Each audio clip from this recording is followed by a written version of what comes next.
আসসালামু আলাইকুম ওয়া রাহমাতুল্লাহি ওয়া বারাকাতুহু।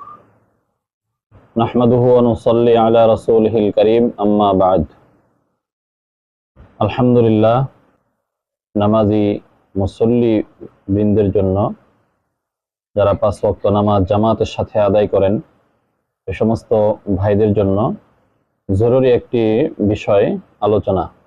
তা হচ্ছে, জামাতে নামাজ পড়লে ইমামের পিছনে মুক্তাদির করণীয় কি।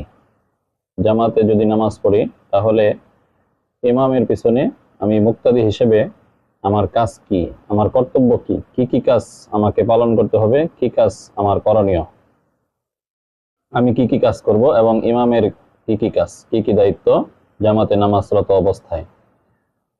হিসেবে ইমাম নামাজ শুরু করে তাকবীর বলে, আল্লাহু আকবার বলে, এরপরে ইমাম সানা পড়বেন, আউযু বিল্লাহ পড়বেন, বিসমিল্লাহ পড়বেন, সূরা ফাতিহা পড়বেন, কিরাত পড়বেন এবং অন্যান্য যে তাসবিহাত আছে, রুকু সেজদার তাসবিহ, তাশাহুদ, দুরূদ শরীফ এবং শেষ বৈঠকে তাশাহুদ, দুরূদ শরীফ, দোয়া মাসরা এবং সর্বশেষ সালাম এবং অন্যান্য যে তাসবিহাত গুলো আছে, রুকু সেজদার তাসবিহ সহ, এবং দুই সেজদার মাঝখানে তাসবিহ এবং রুকু হতে সোজা হয়ে দাঁড়ায়া রব্বানা লাকাল হামদ হামদান কাসীরান তাইয়িবান মুবারাকান ফীহি, এবং দুই সেজদার মাঝখানে বসে দোয়া পাঠ, আল্লাহুম্মা গফিরলি ওয়ারহামনি ওয়াহদিনি ওয়ারযুকনি ওয়াআফিনি, এবং উঠা বসায়, রুকু সেজদায় উঠা বসায় যে তাকবীর আল্লাহু আকবার, উঠা বসায়, প্রত্যেক উঠা বসায় যে তাকবীর গুলো আছে, এই তাকবীর গুলো এগুলো তো ইমাম বলবেন।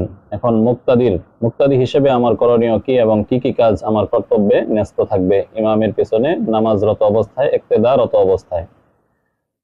তো ইমামের জন্য কাজ হলো মুক্তাদির ইক্তেদা করে, মুক্তাদিকে নিয়ে জামাতবদ্ধ হয়ে, লিমান হাজারা ওয়া মান ইয়াহজুর, যারা উপস্থিত হয়েছেন এবং উপস্থিত হবেন সকলের ইমাম হিসেবে ইমামতি করছেন। আর মুক্তাদি যারা থাকবেন তারা ইমামের পেছনে সানা পড়বেন।